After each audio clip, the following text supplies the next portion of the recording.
Pues muy bien, hemos hablado de algunas consideraciones generales de lo que es la asignatura, la perspectiva que queremos tener acerca de este estudio de introducción. En segundo lugar, lo que nos gustaría tratar son algunas consideraciones, otra vez, generales. En primer lugar, ¿qué es el Nuevo Testamento? Si por aquellas casualidades alguien regala un Nuevo Testamento a tu vecino del tercero, tu vecino de al lado, y él no sabiendo qué hacer, no siendo creyente, un día viene y te dice, bueno, ¿qué es esto? Tú que eres creyente, dime qué es. Las respuestas acerca de qué es el Nuevo Testamento realmente pueden ser sorprendentes, ¿no? En clase, a la hora de hablar de esto, pues algunos han dicho pues si es un documental, si es un registro acerca de los escritos del Nuevo Testamento que contienen no sé qué. Según cómo podemos volvernos demasiado técnicos, pero es importante que a preguntas concretas podamos dar una respuesta acertada y concisa.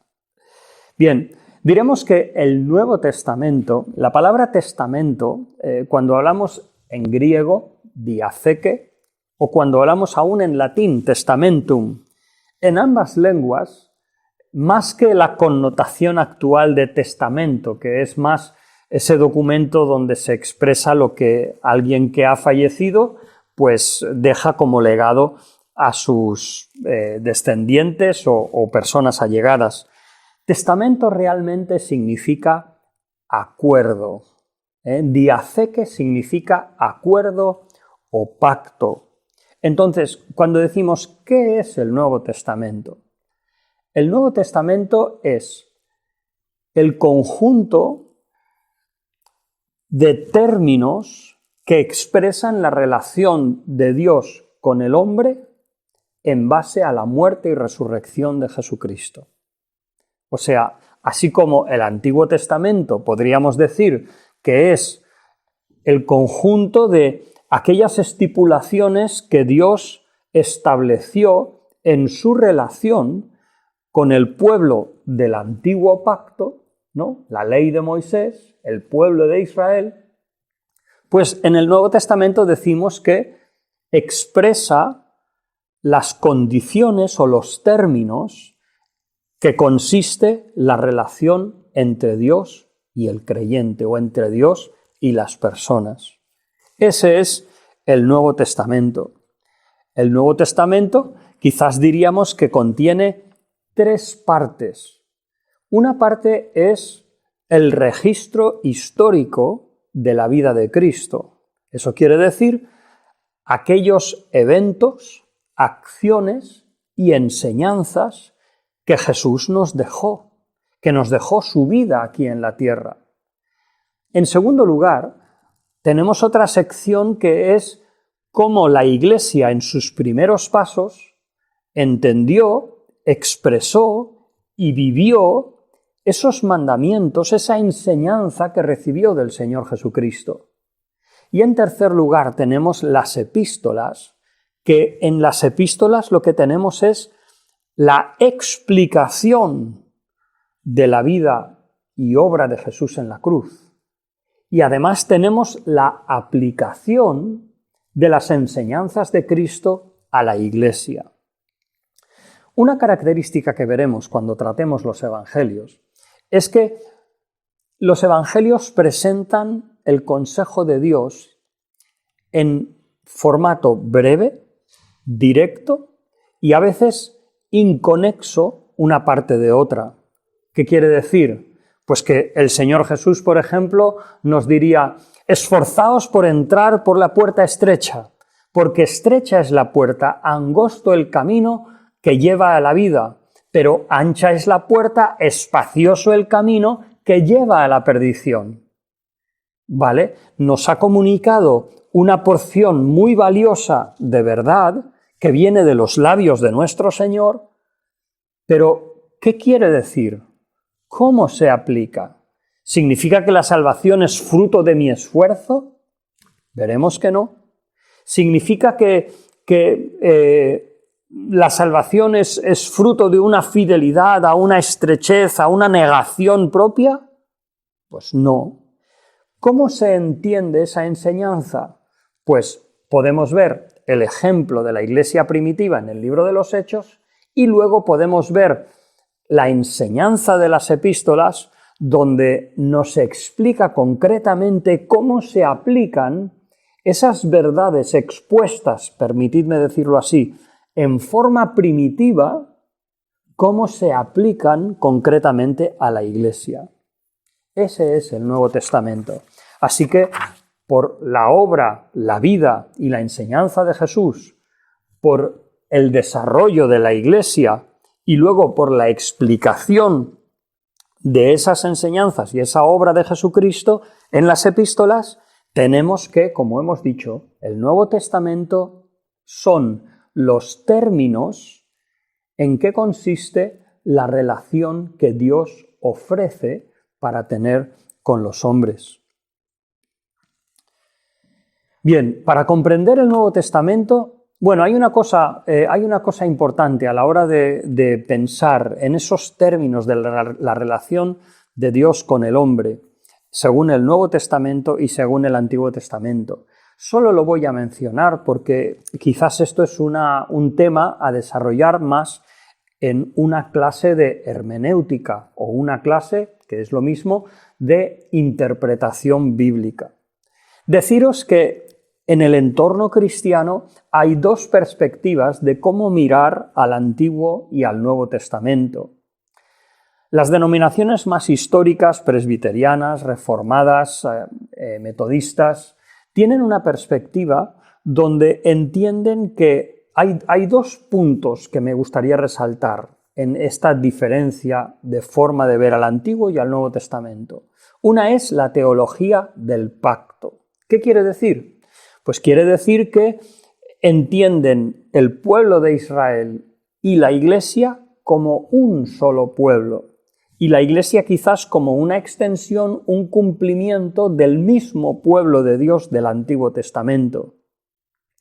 Por otra parte, existe una perspectiva que se llama dispensacionalista, donde entiende que Israel tuvo unas promesas terrenales, tuvo una ley de Moisés donde el que quería ser salvo debía hacerlas, ¿no? Eso es lo que enfatiza el Antiguo Testamento. Sin embargo, la Iglesia tiene unas promesas celestiales y tiene, digamos, una perspectiva diferente. Entonces, la perspectiva dispensacionalista entenderá que la novia de Cristo, de Apocalipsis, realmente es la Iglesia y no es Israel. Entonces, en esa diferencia de cómo mirar al Antiguo y al Nuevo Testamento, tenemos la teología del pacto, un solo pueblo de Dios, la teología dispensacional que separa, desconecta Israel de la Iglesia. Entonces habrá un segundo punto donde la diferencia de esas dos perspectivas tendrá sus implicaciones. Ese segundo punto es profecía. ¿Por qué? Porque aquellos que son de la teología del pacto defienden que las profecías dadas a Israel se deben tomar de una forma espiritual, no necesariamente literal. Sin embargo, la teología dispensacional entiende que Dios prometió una restauración a Jerusalén, una restauración del pueblo de Dios, y que eso queda todavía por cumplirse. Y entonces tendremos como resultado que la teología del pacto, pues bueno, entenderá que como somos un solo pueblo, pues vamos en desarrollo hasta que el Señor venga. Sin embargo, la teología dispensacional será aquella que diga, no, Jesús vendrá a recoger a su iglesia y luego entiende que habrá un periodo que se llama la Gran Tribulación, luego habrá un reinado de Cristo literal de 1000 años, donde en ese periodo después de que la iglesia es llevada con Cristo, se cumplen literalmente todas las promesas que Dios dio a los patriarcas y a los profetas. Entonces, bueno, hay pros y contras por las dos partes, pero esas son las dos perspectivas que miran al Antiguo y al Nuevo Testamento, y será importante a la hora de cómo entendemos ciertas cosas de la Escritura. Deciros también que existe, por ejemplo, un dispensacionalismo progresivo que lo que intenta es, manteniendo la separación entre el pueblo de Israel y la Iglesia, mantiene ciertos vínculos entre esos dos pueblos, o sea, trata de acercarse un poco. Por otra parte, existe la teología del pacto progresiva, que igualmente, aunque considera un solo pueblo, pero admite ciertas diferencias con la Iglesia. Entonces, bueno, que sepáis que existen esas dos perspectivas. Personalmente yo me inclino a un pensamiento dispensacionalista. ¿Por qué? Porque entiendo que lo que Dios reveló en el Antiguo Testamento fue comprendido, pues así como se dijo. ¿Qué entendió Moisés o los profetas cuando Dios dijo, por ejemplo, Zacarías, que 10 gentiles se agarrarían al manto de un judío y dice, enséñanos la ley? Pues yo creo que ellos entendieron como algo literal, un pueblo judío, la diferencia con los gentiles, y que Jerusalén sería cabeza de naciones, pues ellos entendieron esa restauración como real. Y creo que eso en algún momento, los detalles, la cronología de esa profecía futura, a veces no es tan clara, pero entiendo yo que hay una diferencia importante entre Israel y la Iglesia, y eso, personalmente me cuesta a veces espiritualizar el Antiguo Testamento.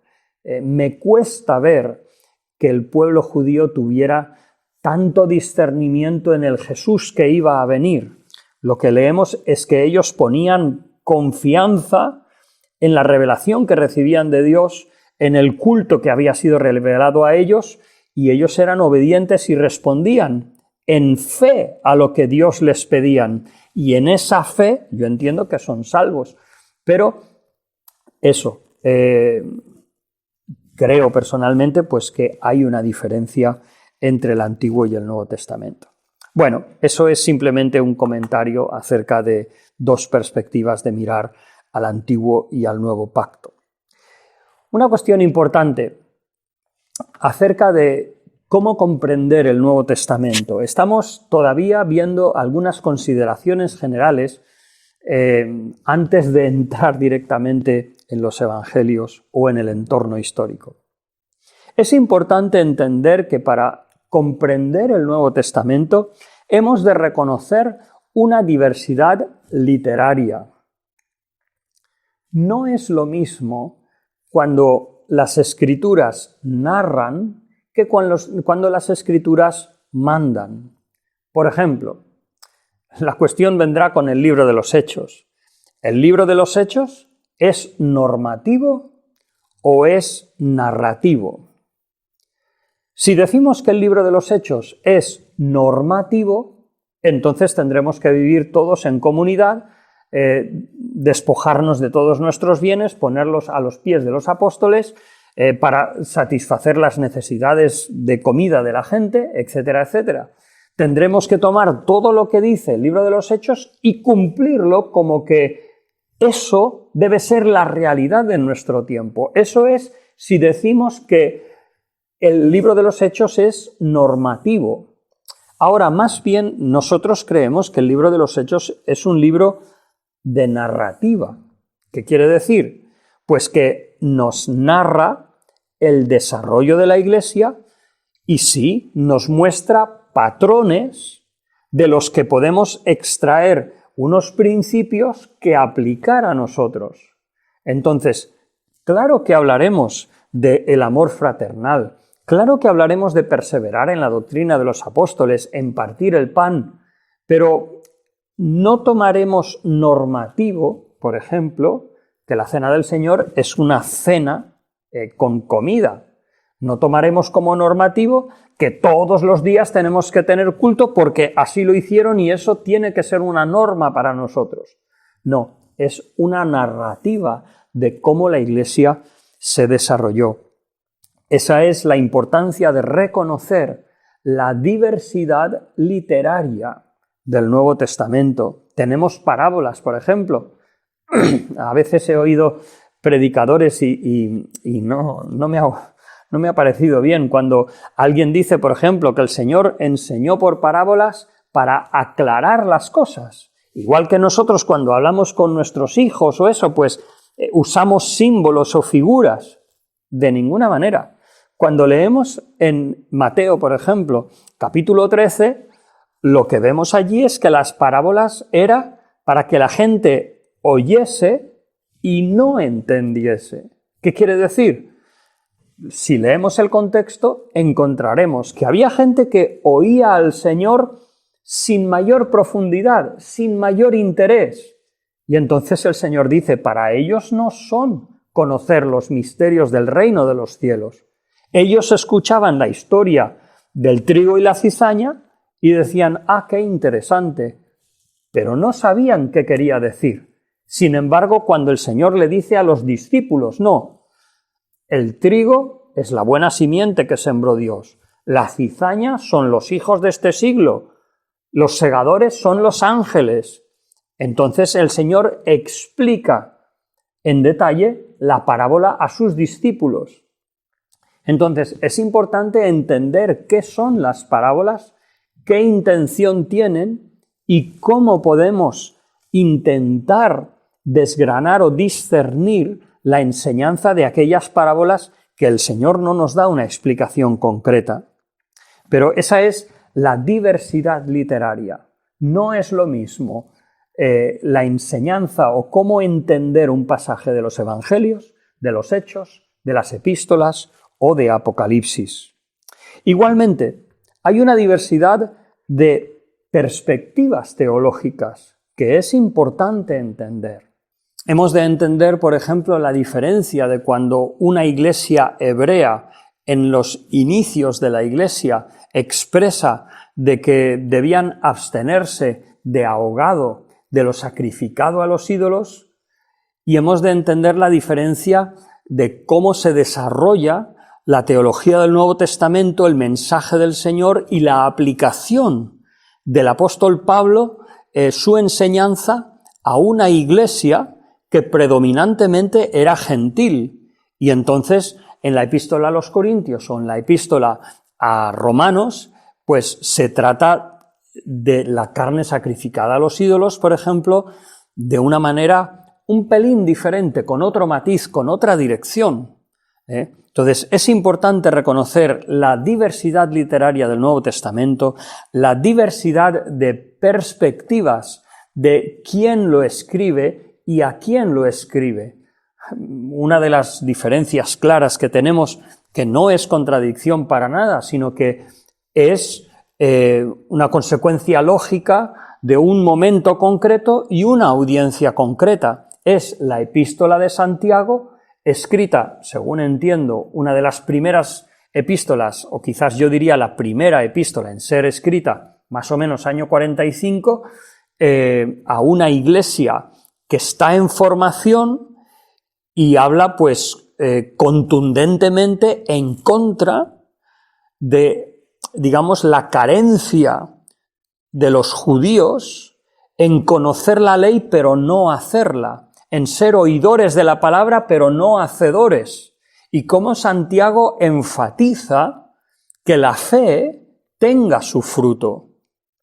Sin embargo, es diferente cuando el apóstol Pablo, por ejemplo, escribe Romanos y él no escribe a una audiencia judía con esos problemas y explica claramente que la salvación es por la fe.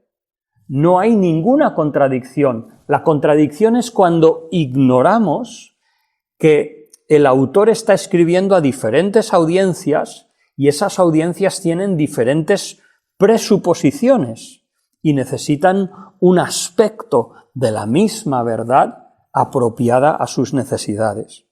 Vale, y por último, es importante para comprender el Nuevo Testamento que tenemos diferentes intencionalidades.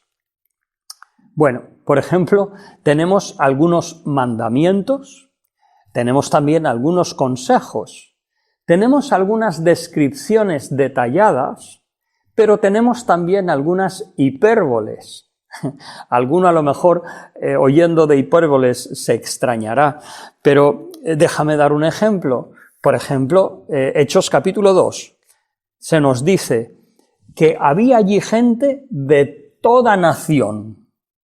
Dice, ¿hemos de tomar eso literalmente? Bueno, el mismo autor de Hechos pasa a nombrar 17 naciones. ¿Es que solo habían 17 naciones en el mundo conocido? No. ¿Cómo hemos de entender entonces ese todo?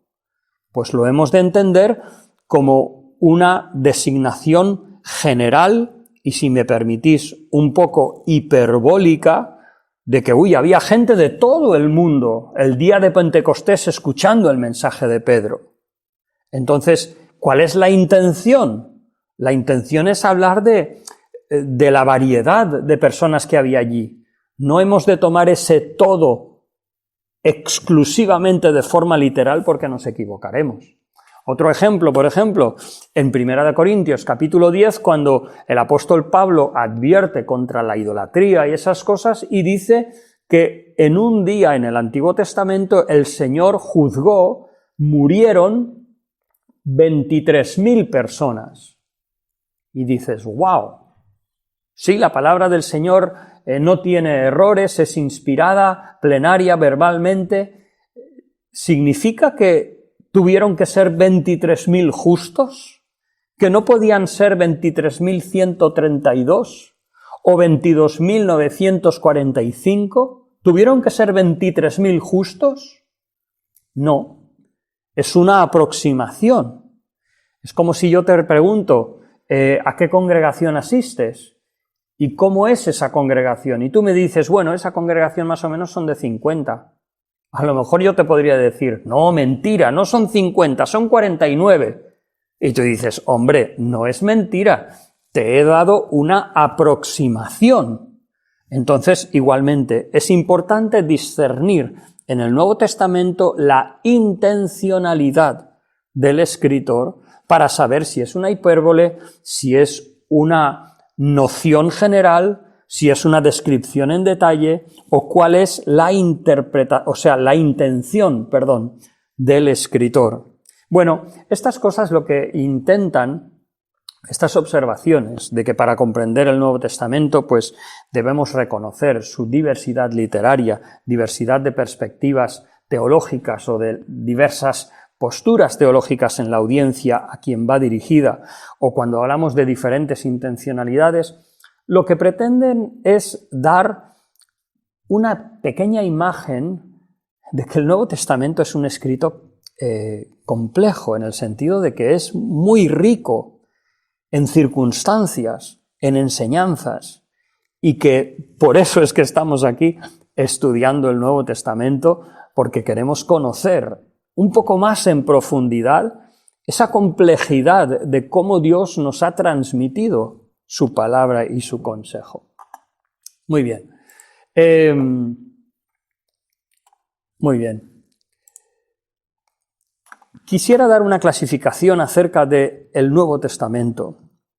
Como he dicho, nosotros trataremos en nuestra asignatura, en las 24 horas que tenemos, trataremos los evangelios sinópticos primero y luego el Evangelio de Juan, luego trataremos los Hechos de los Apóstoles, pero a la hora de tratar las epístolas, lo que vamos a hacer es no seguir el orden canónico, vamos a decir, Romanos, Gálatas, Efesios, Colosenses, Tesalonicenses, etc., sino que vamos a seguir un orden cronológico de cuándo fueron escritas.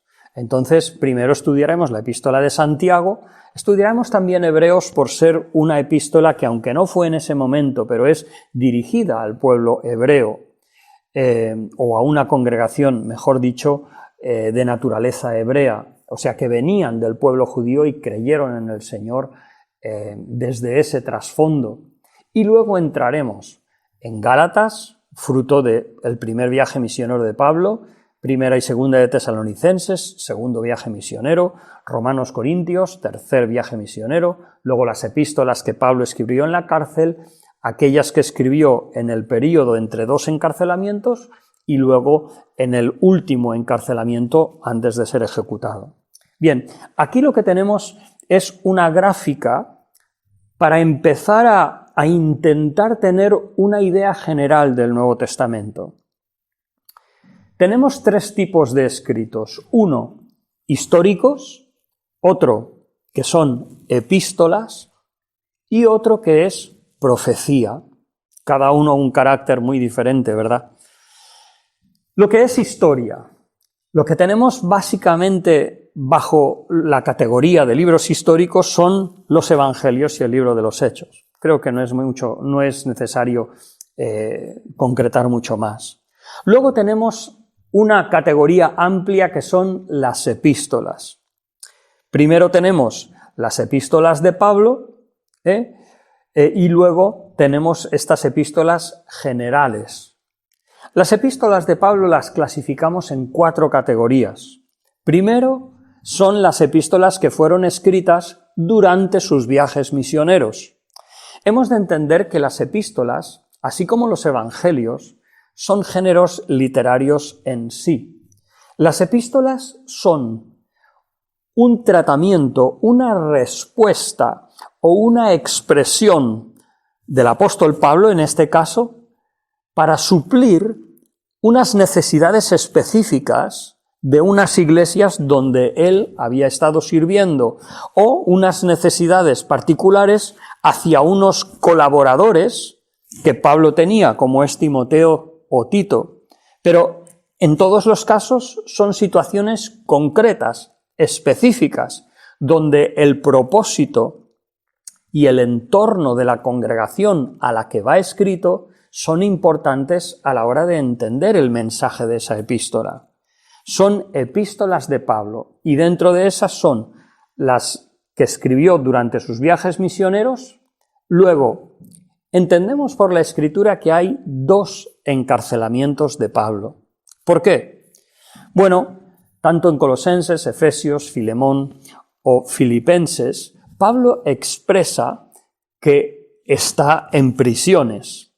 Ahora bien, hay una particularidad, porque por ejemplo en 2 de Timoteo también Pablo manifiesta que está prisionero.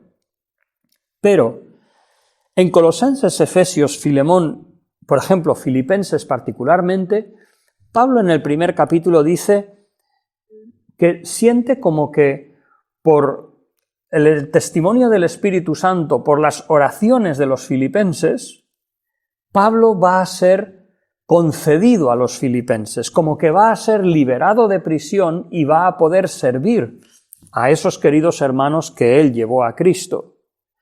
Tenemos, por ejemplo, en Filipenses cuando dice que la casa de César ha conocido el Evangelio, que el Evangelio es conocido en el pretorio, el entorno de autoridades romanas.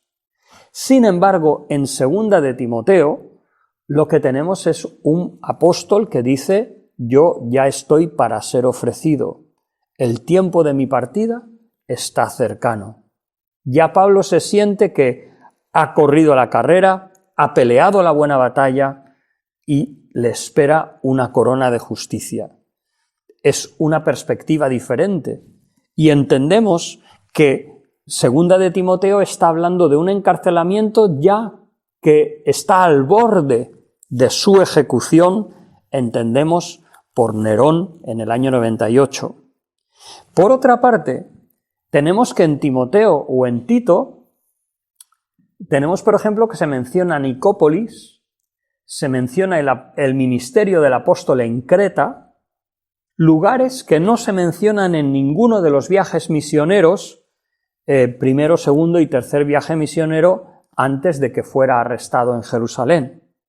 Por lo cual, lo que estamos diciendo es que estas 1, 2, 3, 4, 5, 6 epístolas fueron escritas durante los viajes misioneros de Pablo, 4 epístolas fueron escritas en el encarcelamiento que se nos narra en Hechos capítulo 28, y luego Pablo tuvo un periodo de libertad donde tuvo ese ministerio en Creta, donde dejó a Timoteo en Éfeso, donde Tito fue a Creta, Nicópolis, esas ciudades, esos lugares, y luego fue encarcelado por segunda vez por Nerón hasta su ejecución. Bueno, es una clasificación solamente por ubicar las epístolas, ¿vale? Y luego tenemos las epístolas generales, que algunas veces se han llamado epístolas católicas. ¿Por qué son católicas? Bueno, porque católico significa universal. Entonces, ¿por qué se llaman epístolas generales o universales? Pues porque no tienen una congregación específica como destinatarios, sino que, por ejemplo, Santiago está escrita a las 12 tribus en la dispersión, o, por ejemplo, las epístolas de Pedro a los creyentes en Asia, Bitinia, Capadocia, una serie de territorios, pero no una congregación específica con unos problemas muy concretos. Por eso se llaman epístolas generales y así están agrupadas en nuestro canon, vamos a decir, después de la epístola a los Hebreos. Y por último tenemos profecía.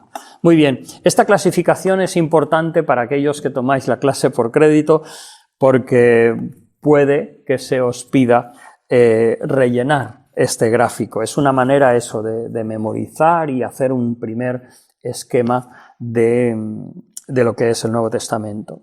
Vale, otra clasificación de lo que es el Nuevo Testamento se podría presentar como, lo hemos dicho antes, la diferencia entre evangelios, hechos y epístolas. Los evangelios presentan la manifestación de la venida, la persona, la obra y el mensaje de Jesucristo. El libro de los Hechos lo que expresa es la proclamación del mensaje de la venida de Jesucristo al mundo. Y luego tenemos las epístolas como el desarrollo del significado, la traducción práctica de la enseñanza de Jesús en la vida del creyente y en la vida de la Iglesia. Esa aplicación concreta, esa explicación de lo que es la cruz, que solo vemos intimada o expresada de forma tan concisa en los evangelios. Y por último tenemos el libro de Apocalipsis, un libro importante. Sí, Martín Lutero decía como que era de una categoría inferior, pero no debemos tomarlo así. El libro de Apocalipsis es un libro que, claro que encierra cierta complejidad, pero debemos entenderlo como dos cosas. En primer lugar, e importante, como un consuelo del apóstol Juan a la Iglesia en tiempos de persecución. La Iglesia en las epístolas anteriores, podemos leer Hebreos, podemos leer las primeras epístolas de Pedro, y vemos que los creyentes sufrían injusticia. Pero, por ejemplo, Hebreos dice, porque no habéis sufrido hasta la sangre. O, por ejemplo, en las epístolas de Pedro habla de un sufrimiento de ser ultrajados, pero no de morir por causa del Evangelio. Sin embargo, cuando llegamos al libro de Apocalipsis, la carta a la iglesia de Esmirna, por ejemplo, el mismo Juan que escribe en la isla de Patmos, que luego sería torturado por causa de Cristo.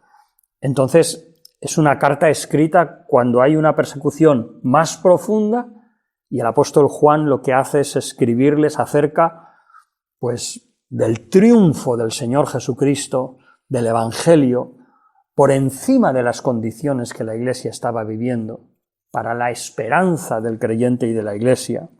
Pero por otra parte, un segundo aspecto de Apocalipsis, por supuesto, es una presentación de los eventos por venir.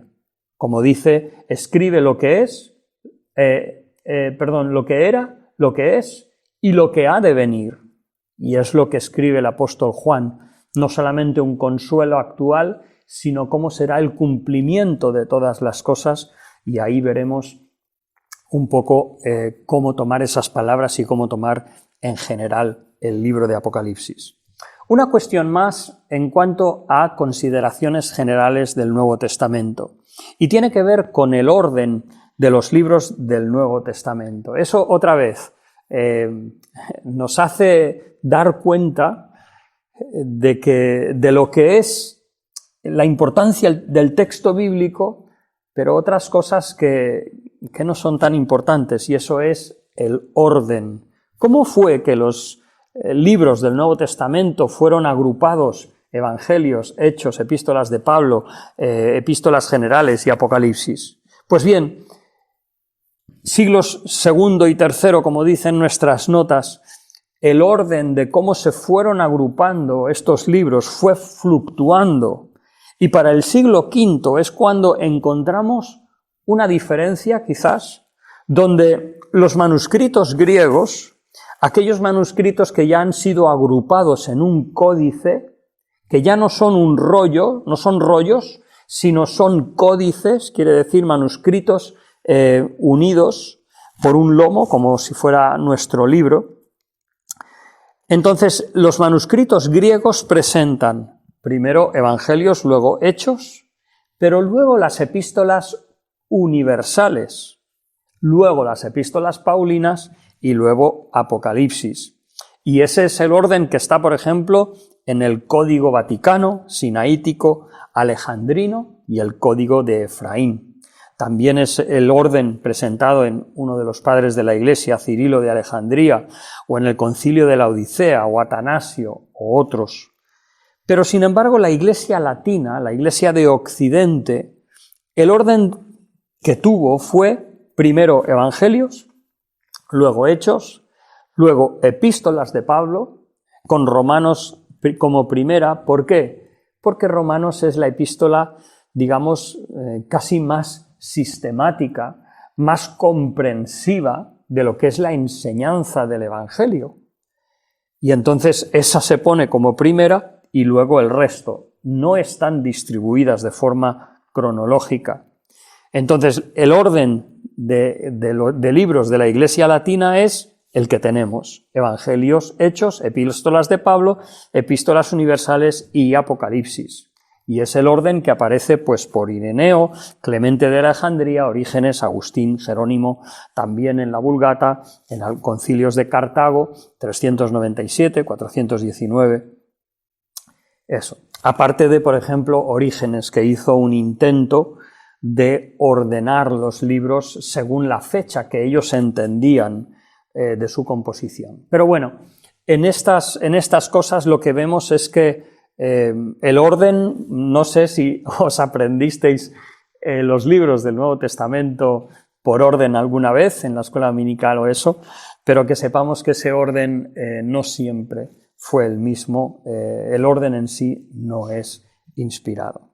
Muy bien, pues aquí terminamos la sección de consideraciones generales, y ahora lo que vamos a hacer es centrarnos en el contexto histórico de los evangelios. ¿Cómo fue? ¿Qué cosas podemos aprender del entorno del primer siglo de la era cristiana, o primer siglo antes de la era cristiana también, que de alguna manera nos pueden ayudar a entender mejor los evangelios? Y aquí veremos particularmente, por ejemplo, la familia de Herodes, veremos algo del Imperio Romano, su estructura, veremos también las diferentes llamadas sectas o partidos en el judaísmo, y veremos también las instituciones que vemos en los evangelios. Todo esto como un preludio a lo que es considerar los evangelios propiamente, primero sinópticos y luego el Evangelio de Juan.